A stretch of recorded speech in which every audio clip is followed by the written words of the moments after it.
नमस्कार and welcome to Bharat affairs. Recently Pakistan से दो शॉकिंग अपडेट सामने निकल के आ रही है, जहां पहले तो ये कहा जा रहा है कि यूएन की तरफ से पाकिस्तान को फटकार लगाई गई है, क्योंकि रिसेंटली पाकिस्तान ने जो 27वां संशोधन किया था, आप यहाँ 26 नहीं 27 होगा, एनडीटीवी वाले भी कभी कभी गलती करते हैं। तो पाकिस्तान की 27वें संशोधन में जिस तरीके से पावर को सेंट्रलाइज किया गया, आसिम मुनी के पास में और भी ज्यादा पावर अब आ चुका है। इसको लेकर यहाँ पर यह कहा कि इसके फार रीचिंग कॉन्सिक्वेंसेस हो सकते हैं। इस चीज को लेकर यहाँ पर यूएन ने पाकिस्तान को वार्न किया। आप छोटी सी क्लिप यहाँ देख सकते हैं। Pakistan's hastily adopted constitutional amendments seriously undermine judicial independence and raise grave concerns about military accountability and respect for the rule of law. These changes, taken together, risk subjugating the judiciary to political interference and executive control. We are concerned that these amendments risk far-reaching consequences for the principles of democracy and the rule of law, which the Pakistani people hold dear. खैर, इस पर तो हम लोग बात करेंगे, लेकिन एक अपडेट और भी सामने निकल के आ रहा है, जहां पर यह कहा जा रहा है कि आईएमएफ की तरफ से पाकिस्तान की एक टॉप इकोनॉमिक बॉडी है जिसका नाम है स्पेशल इन्वेस्टमेंट फैसिलिटेशन काउंसिल। इसको लेकर क्वेश्चन मार्क रेज किए जा रहे हैं, जहां पर यह कहा जा रहा है कि इसमें ना कोई यहाँ पर ट्रांसपेरेंसी है, इसमें खासकर ज्यादा मिलिट्री इन्फ्लुएंस देखने को मिलता है, क्योंकि ये जो बॉडी है ना, बेसिकली बनाई गई थी यहाँ पर इन्वेस्टमेंट के पर्पज से, ताकि जो फॉरेन इन्वेस्टमेंट है ये पाकिस्तान में आ सके। इसको लेकर भी काफी इशू रेज किए जा रहे हैं, इस पर भी हम लोग बात करेंगे। लेकिन जो तीसरा अपडेट निकल के आ रहा है यहाँ पर, जहां फिनलैंड ने यह कहा है कि हम लोग पाकिस्तान से अपनी जो एम्बेसी है अब इसे क्लोज करने वाले हैं। फिनलैंड वही कंट्री है जिसको लेकर यह कहा जाता है कि हैप्पीनेस इंडेक्स में पहला स्थान रखता है। इन्होंने यहाँ पर पाकिस्तान के साथ साथ अफगानिस्तान और म्यांमार यहाँ पर भी जो अपनी एम्बेसी है अब क्लोज करने के बारे में कहा है। क्यों कहा है और इसकी इम्पैक्ट पाकिस्तान में किस तरीके से होंगे, ये तो हम लोग डिटेल से बात करने वाले। लेकिन बात करते शुरुआत से, यूएन ह्यूमन राइट्स की तरफ से पाकिस्तान को यहाँ पर फटकार लगाते हुए ये कहा है कि आपने जो अपने संविधान में 27th अमेंडमेंट यहाँ पर लेकर आया, जिसमें ना ही कोई यहाँ पर कंसल्टेशन किया गया और 5 दिन के अंदर में इस अमेंडमेंट को पास भी कर लिया गया। और इस अमेंडमेंट को लेकर यह कहा जा रहा है कि संविधान में इतने चेंजेस किए गए,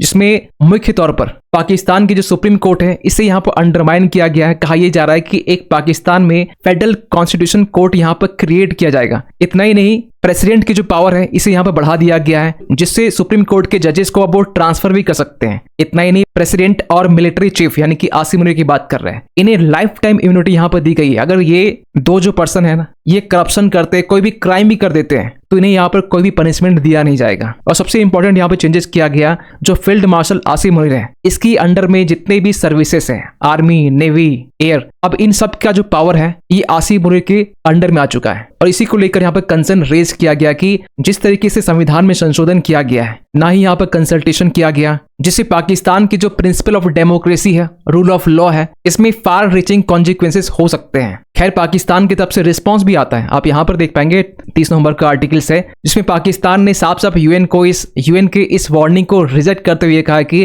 पाकिस्तान बिल्कुल ऐसा नहीं है। पाकिस्तान कमिटेड है to protecting basic freedoms and the rule of law as enshrined in the constitutions, जबकि रियलिटी काफी अलग है। खैर, पाकिस्तान की जो टॉप इकोनॉमिक बॉडी है इसे भी आईएमएफ की तरफ से फटकार लगाई गई है। कहा यह जा रहा है कि पाकिस्तान का जो SIFC है, स्पेशल इन्वेस्टमेंट फैसिलिटेशन काउंसिल, जिसे रन कौन करता है, पाकिस्तान का फील्ड मार्शल आसिम मुनीर, जिन्होंने ये एस्टैब्लिश किया था ताकि जो फॉरेन इन्वेस्टमेंट है इसे अट्रैक्ट किया जा सके, पॉलिसी को स्टेबलाइज किया जा सके। और सबसे अजीब बात क्या है कि ये जो SIFC है ये पाकिस्तान की इकोनॉमी के लिए रिस्पॉन्सिबल नहीं था, क्योंकि इसे संविधान से बाहर रखा गया था। तो इसी को लेकर यहाँ पर क्वेश्चन मार्क रेज किया जा रहा है कि ना ही इसमें कोई ट्रांसपेरेंसी है, इसमें एक मिलिट्री इन्फ्लुएंस देखने को मिलता है। इतना ही नहीं, इसके रोल को लेकर, स्ट्रक्चर को लेकर और ट्रांसपेरेंसी को लेकर भी यहाँ पर क्वेश्चन मार्क रेज किए गए आईएमएफ की तरफ से। और आज से कुछ दिन पहले हम बात करें 21 नवंबर के दिन में, जब आईएमएफ ने पाकिस्तान की इकोनॉमी को लेकर एक बिग वार्निंग दी थी। पाकिस्तान में करप्शन को लेकर बहुत बड़ा रिस्क देखने को मिल रहा है,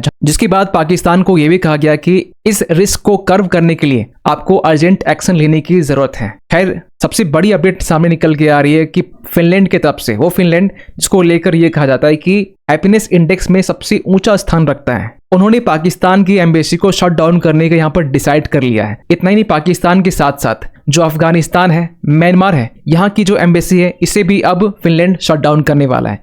अफगानिस्तान को लेकर तो बातें समझ में आती है कि अफगानिस्तान में तालिबान की गवर्नमेंट है जिसे अब तक रसिया के अलावा किसी ने रिकॉग्नाइज नहीं किया है। रही बात म्यांमार को लेकर, तो म्यांमार में फिलहाल अभी सिविल वॉर चल रहा है, जहां पर म्यांमार की जो जुनता है, वहां की जो आर्मी है और रेबल्स ग्रुप के बीच में एक टसल देखने को मिल रहा है, फॉर एग्जाम्पल अराकन आर्मी। लेकिन सबसे बड़ा क्वेश्चन मार्क निकल के आता है कि पाकिस्तान को लेकर क्यों यहाँ पर यह डिसीजन लिया गया है। तो पहले तो यहाँ पर यह कहा जा रहा है कि जिस तरीके से आज के टाइम में अफगानिस्तान और पाकिस्तान के बीच में एक टसल देखने को मिल रहा है दुरंत लाइन के पास में, जहां पर टीटीपी जो है ये पाकिस्तान में आते हैं, यहाँ पर अटैक करते हैं और अफगानिस्तान चले जाते हैं एज ए सेफ हेवन के लिए। और रिसेंटली आपने देखा होगा किस तरीके से पाकिस्तान अफगानिस्तान के सिविलियंस के ऊपर में अटैक कर रहा है। इतना ही नहीं, पाकिस्तान के अंदर भी आज के टाइम में बलूचिस्तान हो या फिर सिंध हो, यहाँ पर भी, यहाँ से भी एक आज़ादी की डिमांड उठती है। बलूचिस्तान से तो एक लंबे टाइम से फ्रीडम को लेकर यहाँ डिमांड उठ रही है। लेकिन फिनलैंड ने यहाँ पर यह रीजन दिया है कि फिनलैंड अपने रीओरिएंटेशन प्रोग्राम के तहत में जो डिप्लोमेटिक प्रेजेंस है इसे अब कम करना चाह रहा है, और ये फिनलैंड के लिए एक सिग्निफिकेंट शिफ्ट माना जा रहा है, खासकर हेलसिंकी डेवलपमेंट स्ट्रेटजी को लेकर। इन शॉर्ट कहे तो हेलसिंकी अकॉर्ड्स को लेकर, जिसे 1975 के टाइम में साइन किया गया था, ताकि उस टाइम में जो कोल्ड वॉर चल रहे थे, क्योंकि 1975 का वो टाइम था, वो पीक टाइम था जिस टाइम में पूरी दुनिया दो पोल में बटी हुई थी। तो ऐसी टाइम में हेलसिंकी अकॉर्ड्स को लाया गया ताकि जो कोल्ड वॉर का जो इम्पैक्ट है इसे कम किया जा सके और सभी देशों के साथ में जो डिप्लोमेटिक रिलेशंस है इसे बनाया जा सके। तो ये जो स्टेप है फिनलैंड का, जिसको लेकर अब ये भी कहा जा रहा है कि अब फिनलैंड अपनी जो कॉन्सुलेट जनरल है ये अब यूएस में ओपन करने वाला है, बाकी जो डेवलप्ड कंट्री है वहां पर ओपन करने वाला है। इतना ही नहीं, कॉन्सुलेट्स के साथ साथ जो कमर्शियल ऑफिसेस होते हैं इसे भी अब लॉन्च करने वाला है फिनलैंड 2026 तक में, ताकि फिनलैंड जो अपने बिजनेसेस है उसे मैनेज कर सके। और वैसे फिनलैंड फिलहाल अभी अनाउंस किया पाकिस्तान में क्लोज करने को लेकर, लेकिन क्लोज को लेकर जो फाइनल अप्रूवल है ये 2026 तक में ये होने वाला है। और फिनलैंड का ये जो स्टेप है ये इसलिए भी यहाँ पर लिया गया है कि फिनलैंड को अब यहाँ पर ये लग रहा है कि पाकिस्तान की जो इकोनॉमी है जो आज के टाइम में बैड परफॉर्म कर रही है, उनके ऊपर में डेट है, उनके ऊपर में काफी कर्ज है, और ये बातें अपनी तरफ से बोली नहीं जा रही है। पाकिस्तान की एक रिपोर्ट है लाहौर स्कूल ऑफ इकोनॉमिक्स के, इन्होंने यहाँ पर यह कहा है कि पाकिस्तान की जो इकोनॉमी है वो स्ट्रक्चरल वीकनेस को फेस कर रही है, एक्सटर्नल वल्नरेबिलिटीज है। इतना ही नहीं, करंट अकाउंट डेफिसिट्स को लेकर भी क्वेश्चन मार्क रेज किया गया कि ये काफी ज्यादा बढ़ चुका है। जो जीडीपी ग्रोथ है ये भी स्टैग्नेंट हो चुका है, क्योंकि फिलहाल अभी पाकिस्तान की जो जीडीपी ग्रोथ है ये 2.4% के आसपास में, जबकि पाकिस्तान की जो जीडीपी ग्रोथ की जो अपर लिमिट है ये 2.9% है। वही आईएमएफ का 3.6% है, वर्ल्ड बैंक का 3.1% है। मतलब समझिए कि इन सब के लिमिट से पाकिस्तान की जो जीडीपी ग्रोथ है ये काफी नीचे जा रही है। और अगर पाकिस्तान में इन्वेस्टमेंट आते भी है फ्रॉम चाइना, क्योंकि आपको पता होना चाहिए कि चाइना $60 बिलियन का सीपेक प्रोजेक्ट के जरिए सीपेक का निर्माण किया है, चाइना पाकिस्तान इकोनॉमिक कॉरिडोर, जो पाकिस्तान के ग्वादर से लेकर चाइना के कास्कर तक कनेक्ट करता है। और इसको लेकर ही पाकिस्तान के जो मिनिस्टर हैं वो अब एडमिट कर रहे हैं कि इस्लामाबाद जो है पाकिस्तान फेल साबित हुआ है चाइना के इकोनॉमिक कॉरिडोर से फायदा लेने में। फिर अगर आप ये सवाल करते हैं कि सितंबर का टाइम में तो पाकिस्तान और चाइना के बीच में सीपेक 2.0 को लेकर बातचीत चल रही थी, जहां पर यह कहा गया कि सीपेक 2.0 के जरिए और भी जो इंफ्रास्ट्रक्चर्स है, रोड है, रेलवे है, इसे एक्सपेंड किया जाएगा।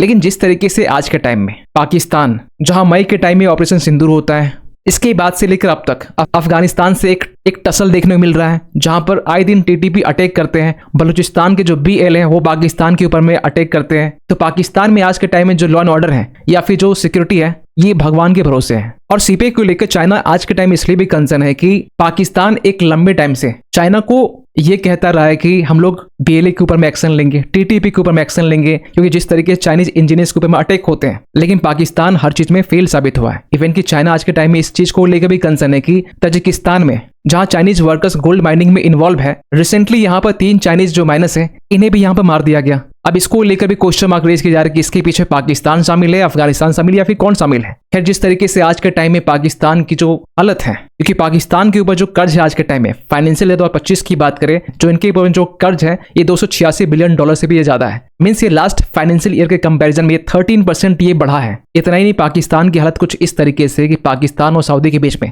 एक डिफेंस एग्रीमेंट साइन होता है नाटो की तरह, लेकिन रिसेंटली सऊदी की तरफ से पाकिस्तान के जो भिखारी हैं, जो बेगर्स हैं, इन्हें भी अब पकड़ के पाकिस्तान भेजा जा रहा है। इतना ही नहीं, यूएई ने भी यहाँ पर अपने वीजा रूल्स को टाइट कर दिया पाकिस्तान के लिए। और यूएन यहाँ पे ये कहा है कि क्रिमिनल रिकॉर्ड्स को देखते हुए, फेक क्रेडेंशियल्स को देखते हुए हमने ये डिसाइड किया है कि जो पाकिस्तानी है इनके लिए जो वीजास है अब इसे इशू हम लोग नहीं करने वाले। लेकिन इस चीज को लेकर पाकिस्तान काफी ज्यादा परेशान था। पाकिस्तान ने किसी तरीके से यूएई के जो एनवॉय है उनसे ये कहला है कि आप ये क्यों कह रहे हैं कि हमने यहाँ पर कि बैन कर दिया गया है। तो यूएई के जो एनवॉय हैं, जो कॉन्सुलेट्स हैं, इन्होंने यहाँ पर यह कहा कि हम लोगों ने कंप्लीट बैन नहीं किया है, बस यहाँ पर यूएई के जो वीजास हैं इसे हम लोग देने से मना कर रहे हैं। इन्होंने ये भी बताया कि हम लोग 80% जो वीजास हैं इसे हम लोग अब तक रिजेक्ट कर चुके हैं, तो आप इसे ऑलमोस्ट बैन ही मान के चलिए। और पाकिस्तान की डोमेस्टिक पॉलिटिक्स को लेकर बात करें तो जिस तरीके से इमरान खान को लेकर ये अपडेट निकल के आया कि इसे जेल में मार दिया गया है, लेकिन इसको लेकर फिर अपडेट ये निकलना शुरू हुआ कि इमरान खान फिलहाल भी जिंदा है। वहाँ के जो लॉ मेकर्स हैं इन्होंने ये कहा है कि पाकिस्तान की जो आर्मी चीफ है, वहाँ की जो गवर्नमेंट है, सिविलियन गवर्नमेंट, ये इमरान खान के ऊपर में प्रेशर क्रिएट कर रहे हैं कि पाकिस्तान ये छोड़कर चले जाए।